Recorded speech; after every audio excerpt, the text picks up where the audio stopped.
Bonjour and welcome to Blumera, formerly the Root and Rise podcast.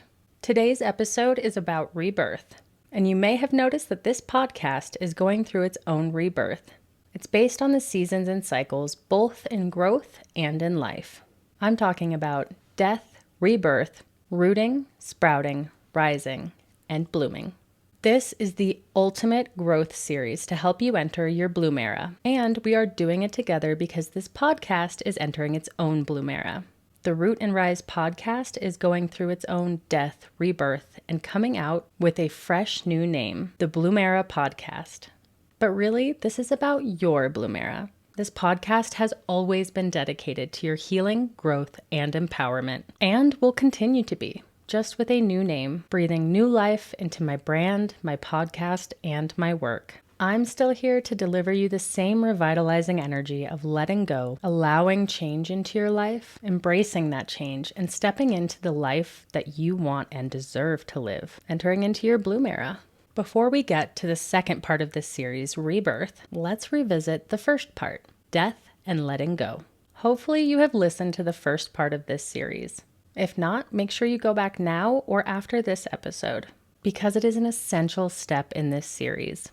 We took time to assess our lives, review the situations, people, behaviors, and the things that we surround ourselves with. Because if it doesn't help you grow, you have got to let it go. Letting go can be incredibly uncomfortable, even painful at times, but it is necessary for true transformation, which is what we're aiming for. Letting go allows us to create more space in our lives, more space for better things to come, more space for true transformation.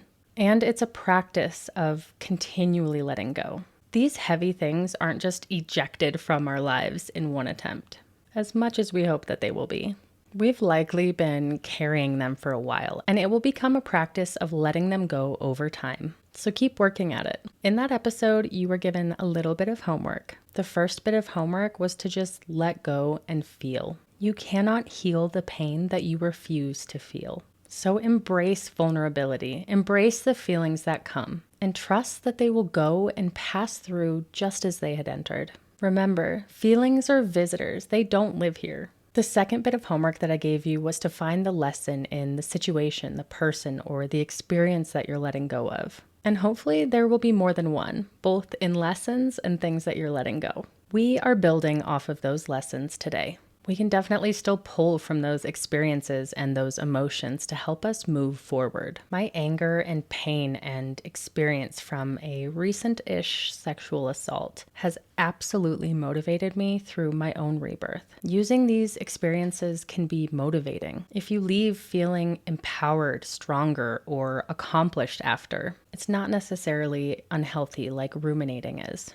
That is not what I'm encouraging here. We are not ruminating on these problems. We are transforming that pain into our power. Anytime that you find yourself entering a new season of life, I hope that you will save this series, return to it, and use it to help you move through those seasons with a little bit more ease. Because these are seasons and cycles. They will come and they will go, and we will move through these seasons more than once. The more we do it, the more resilience that we build along the way. The more confidence that we have in ourselves to know that we are capable of moving through these seasons.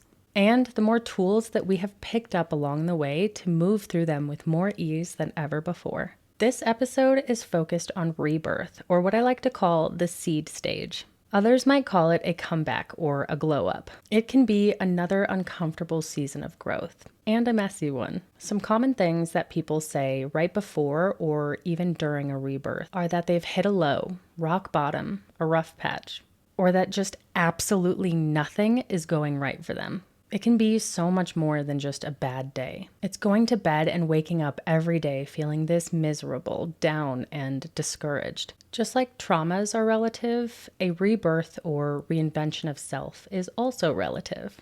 We have highs and lows in life all of the time. I go through seasons of my life where I'm crushing it, caring for myself, recording, showing up online, showing up for everybody in my life, and showing up for myself. And then seasons where I need to face my pain, process, tuck in, and heal myself. Life gets hard.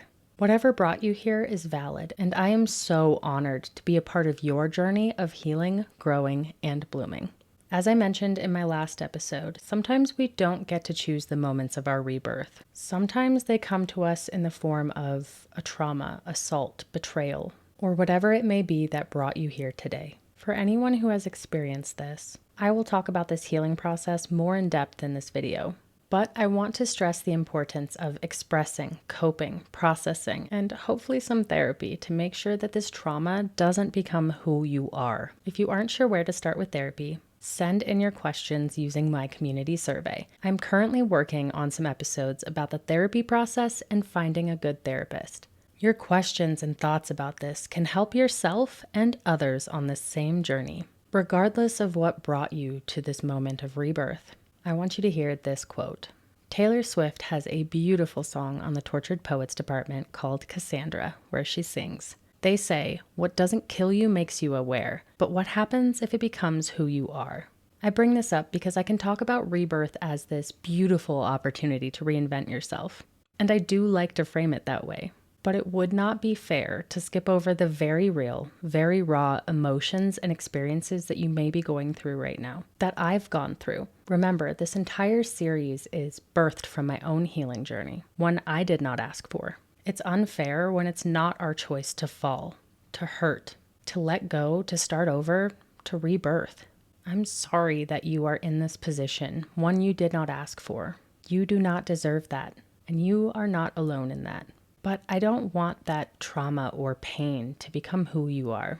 I don't want it to become who I am. We have to keep moving forward. We have to keep choosing our healing, our peace, choosing ourselves. We have to let go of the pain and trauma and choose to transform it into something else. And I am so glad that you are with me on this new healing path. My visual example that I pull from for rebirth is wildfire. It is the complete and radical act of letting go, the complete destruction and death of what was. The rebirth stage to me feels like needing to purge myself of everything negative. Just wildfire, burn it down. And not burn it down for the sake of destruction or devastation, but to see the truth in ourselves, in others, in the world. And then choosing something different, choosing to be different.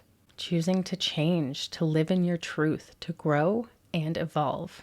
My theme here on this podcast is usually surrounding plants. You know I'm kind of a planty girl. Pyrophile plants are plants that require fire in order to complete their cycle of reproduction. You heard me correctly. There are some species of trees that require fire in order to release their seeds. They actually require the devastation of a forest fire in order to grow. Having gone through my own wildfires in life, I have been able to release seeds and actually introduce my own rebirth, despite the devastation. The fires in my life cracked me open and allowed light in where light had never been before. It allowed growth that I was incapable of doing before the wildfire. And if wildfires aren't doing it for you, here is a quote that I found some time ago from Zoe Schuyler that has stuck with me ever since. For a star to be born, there is one thing that must happen. A gaseous nebula must collapse. So collapse, crumble. This is not your destruction. This is your birth. Even cells in our body are designed to regenerate themselves. We too can be reborn from the wildfire in our life. We can pull our seemingly lifeless bodies up to rebuild and regenerate ourselves. So wildfire, burn it down. Get rid of what doesn't work for you. Start from scratch. Focus on your new growth, your new life, your new way of being. Just like a forest can thrive with controlled burns or planned fires that are used to manage land and reduce the risk of wildfires, we too can thrive with controlled burns. They can be used to manage our life and reduce the risk of more pain, trauma, or suffering. I found a lot of comfort in my personal healing after I found that new perspective of regrowth and new birth. Rebirth can come from ending friendships, going no contact, deciding to quit a job, deciding to end a relationship, or deciding to quit habits that are no longer serving you. Rebirth can come from finally looking at your hurt, pain, trauma, suffering, mistakes, or perceived failures and choosing to heal. That is what this moment feels like to me. That is rebirth. I've done it on a small scale and I've done it on a large scale. I've done it several times already, and if I'm really lucky, I will keep going through these seasons of growth within myself. Rebirth is an opportunity to reinvent yourself, which sounds so beautiful, but trust me, I know that it can be ugly and messy. Even Taylor Swift talks about reinventing herself from the challenges and traumas that she has experienced. She talks about this in her Times Person of the Year article. In it, she says, "It's not lost on me that the two great catalysts for this happening were two horrendous things that happened to me. The first was getting canceled within an inch of my life and sanity. The second was having my life's work taken away from me by someone who hates me." She goes on to talk about her experience afterwards, saying, "That took me down psychologically to a place I've never been before. I moved to a foreign country. I didn't leave a rental house for a year. I was afraid to get on phone calls. I pushed away most people in my life because I didn't trust anyone anymore. I went down really, really hard." After my most recent sexual assault from a stranger that I experienced after speaking up for myself, standing up against racism, sexism, and jokes about violence against women, I went through the exact same healing process. I thankfully had the opportunity to move right after it happened, something I do often as a military spouse. I hid in a hole. I didn't answer calls or texts. I didn't talk to many people outside of a very small group of trusted people because I couldn't bring myself to trust anyone. I didn't make any new friends. I didn't go to any new places. I fell hard.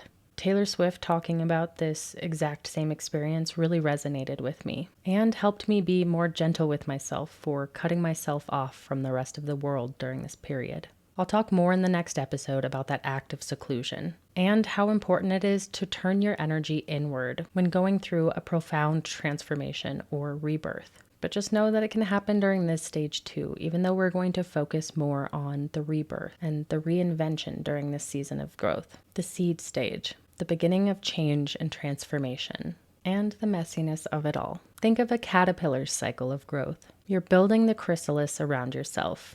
You've made the decision to change, to transform, and now you're on your way to be a butterfly. But that caterpillar doesn't just transform into a butterfly immediately. It actually breaks down its physical being completely into what is essentially goop. It's a liquefaction process, completely letting go of what was to rebuild and rebirth into a newly transformed butterfly. You might feel like that caterpillar goop right now.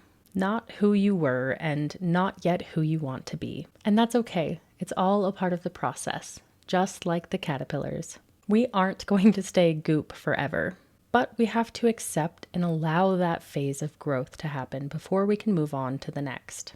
I didn't include acceptance in the last part of this series because it felt really important not to just move past feeling the feelings and the act of letting it go, just to jump into acceptance too quickly.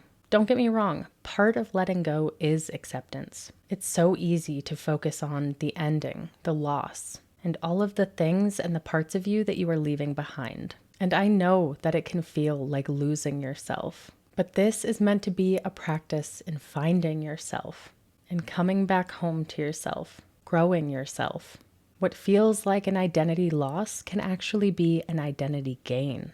And for any parents out there who have experienced the very real experience of identity loss that comes along with your new role as a parent or parent of another if you already have kids, I will have some additional links below to help you navigate that vulnerable time in life and all of the identity struggles that come along with it. This episode still applies to you. I just have additional resources for that specific situation. There's a lot of power, transformation, and release in really allowing ourselves to experience those feelings, to release them, reflect, and be mindful what we are carrying forward.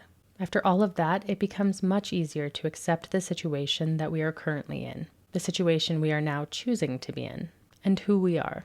Notice I said the situation we are choosing to be in, because it is a choice now what we do with all of that loss and transition. We can choose to come back changed, choose to transform into a new era of you, a better and more evolved era of you, a bloom era, if you will. My Aunt Audrey taught me that when your life feels out of control or is in chaos, that's actually the best time to make change. You are already thrown off your normal routine. You are already feeling out of balance, unaligned, and very likely not too happy with the state of things. Why not switch things up? This can be especially helpful when breaking bad habits. If you're not in your normal routine, you may not be as inclined to move back into those old habits, especially without the normal actions or prompt that usually precedes it. So let's choose something different in all of this chaos and change. The first place that we are going to choose change, transformation, and rebirth is in the story that we tell ourselves. This is where we can find limiting beliefs that, when go unnoticed, can continue holding us back through all of these seasons of growth. If you're not familiar with what limiting beliefs are the stories that we have told ourselves. The stories that we aren't good enough, smart enough, talented enough, whatever enough. Or the stories that have been told to us, that we've continued to carry with us throughout life. Maybe it was when we were kids and the people that we thought we could trust told us that we were too much, too difficult, too loud, too this, too that, too whatever it was. Maybe it was as simple as a trusted adult just having a bad day or being in a bad mood. But for us, it became the bad story that has stuck with us to this very day. It's also possible that an abusive relationship or an unhealthy friendship first planted these ideas in our heads. And those hurtful words have become woven into every belief that we have about ourselves now. Or maybe society or our life experiences have drilled these thoughts into our head, that we aren't good enough, successful enough, smart enough, young enough, or whatever negative beliefs we've picked up along the way. You can even find limiting beliefs in the excuses that we tell ourselves, like not having enough time to do the things that we want, or we can't change because we're just who we are. No matter where your limiting beliefs come from, they are holding you back. When we allow those limiting beliefs to hang around, we are holding ourselves back. We truly become our own worst enemy in this way. It's me. Hi, I'm the problem. It's me. It's a form of self-destruction and self-sabotage to continue allowing these beliefs to stay in our lives. And the reason for that is because our thoughts become our emotions. Our emotions influence our decisions. Our decisions determine our actions, and our actions lead to the end result. Knowing that our thoughts become actions and eventually down the road the results that we see, we can actually choose to reframe our thoughts, to change them. Come up with a different feeling, a new decision, new actions that can lead to a completely different outcome. And no, life doesn't happen to you just because you chose to be different or let go of certain situations, people, or behaviors that were holding you back. That doesn't mean that you're automatically changed or that life will look very different for you from now on. You actually have to take action. In this growth series, we are going to continue to explore where we are getting stuck and start making a plan that will actually move us forward into expansion and growth. To step into who you want to be and accept the challenge of growth even beyond this series, click the link in my description to join my Seasons of Growth email challenge, where journal prompts, positive affirmations, recommended songs, quotes, or other podcast episodes aligned with the season we focus on will be delivered right to your inbox. You'll receive a new one every 2 weeks as we move through the seasons. This allows you enough time to process and work through each season before moving on to the next. I'm here to remind you that you are deserving and worthy of chasing after your dreams, living the life that you want, rebuilding and reinventing yourself. You are worthy always and in all ways. You are worthy of it now, just as you are. If you need me to remind you every single day, I will. Those emails might not come to you every single day, but that is why I created my Seasons of Growth planner, both the free digital version that you can get today and the physical one available for purchase on my website. I created it with all of these seasons of growth in mind. These are the things that have worked for me. I'm not here to gatekeep them. I'm here to build you up so you can join me on this journey of rebirthing,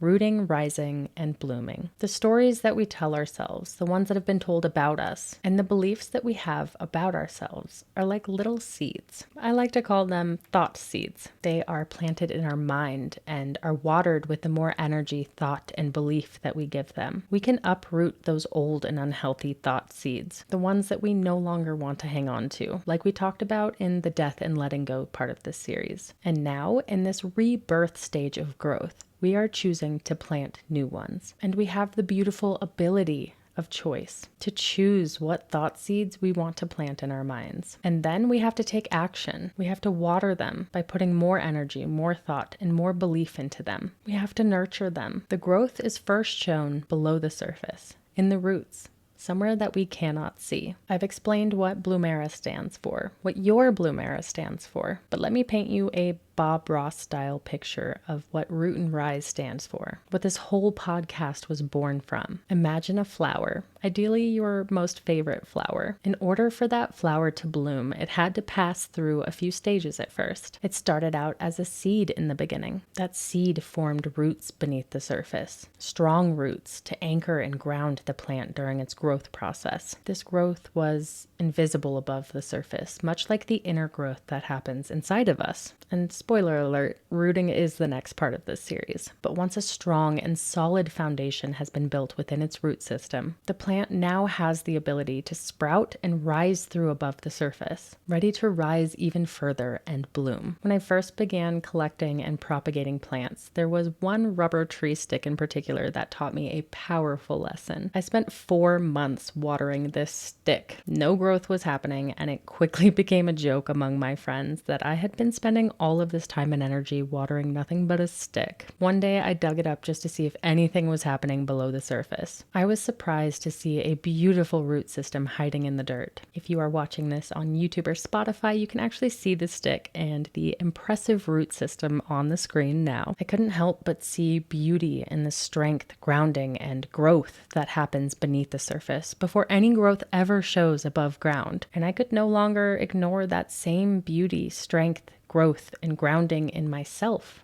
and the root system I had been building and all of the inner work I've been doing, unseen to the outside eye. My need to share this knowledge with others was born from that. I grew a deep desire to help others root and rise after their own life's wildfires, big or small. I wanted to nurture their root systems and help them rise so they could bloom and thrive. I wanted to help others become fireproof. Recently, a song came out from Modest Yahoo called exactly that, Fireproof. In it, he sings, "Every fire that I walk through, I am fireproof." I'll include a link below to that song and in this section of my Seasons of Growth email challenge. But to me, being fireproof means building the resilience and the confidence in yourself to overcome any pain that comes your way and transform it into something better. To be able to rebuild from that and pull from what you have overcome to be more resilient for the next wildfire that passes through your life or the next controlled burn that you choose to have. Now that I have shared more of the inner work and the actions that you take in your inner world for change, transformation, and rebirth, I want to talk about some of the more actionable steps that we can take in our outside world to really step into who we are becoming,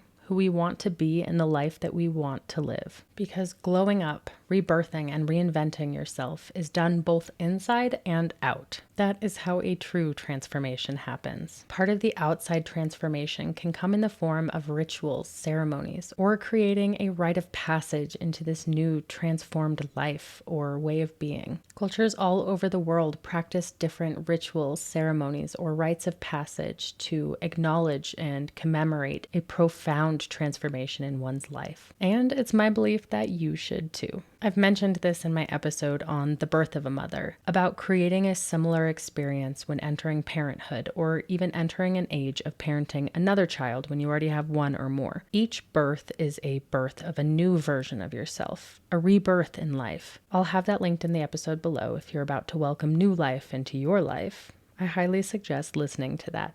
I also know that one of the more popular ways of doing this is smudging. I am Indigenous, Anishinaabe to be exact for anybody who is curious, and I'm here to warn you that smudging is a closed practice, and white sage in particular is sacred to the Indigenous people.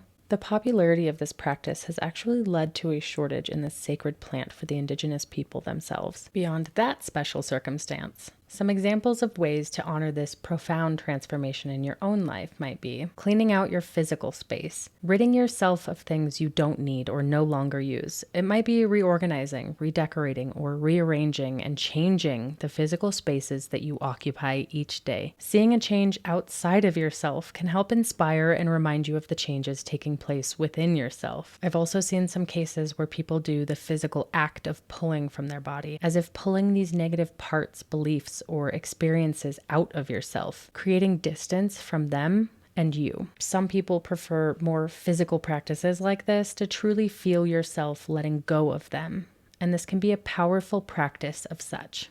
If you're watching this over on YouTube or Spotify, you'll see how I am practicing this art of pulling. For all my thinkers, finding a mantra, positive affirmation, or encouraging quote to repeat to yourself to acknowledge and announce this change can be powerful. It might be one you carry forward and incorporate in your daily routine, or repeat to yourself in times of struggle during this transformation, when you need the reminder most. I've mentioned my email challenge that complements this Seasons of Growth series. In it, I include positive affirmations for each stage of change that might be useful if you need suggestions. It's sent every 2 weeks throughout the series and has new affirmations with each email, so you can find one that really speaks to you the most. Again, the link to sign up for the Seasons of Growth email challenge is in the episode description below. Another ritual that you might use is writing down what you are letting go of. Writing down the self-story that you are leaving behind, or purging all of your negative thoughts and traumatic experiences on a piece of paper and then destroying it in a ceremony of letting them all go. Whether that's tearing it into a million little pieces or safely lighting it on fire and envisioning that controlled burn, helping to remove it from your life. Visualization can be a very strong tool, which is why the next step I will encourage you to take is creating a vision board, a mood board, or even a list. However you prefer to build a visual of this new and transformed version that you are rebirthing into. I've done this by creating a new and secret Pinterest board, or even just a new photo album in your phone. Search and find images, words, or even colors that speak to the rebirth you are creating within yourself. Having a strong vision like this collection can really help to motivate you. Seeing all of your goals, wants, dreams, and desires clearly right in front of you gives you that visual reminder of what you are working towards in life, what this rebirth is all about.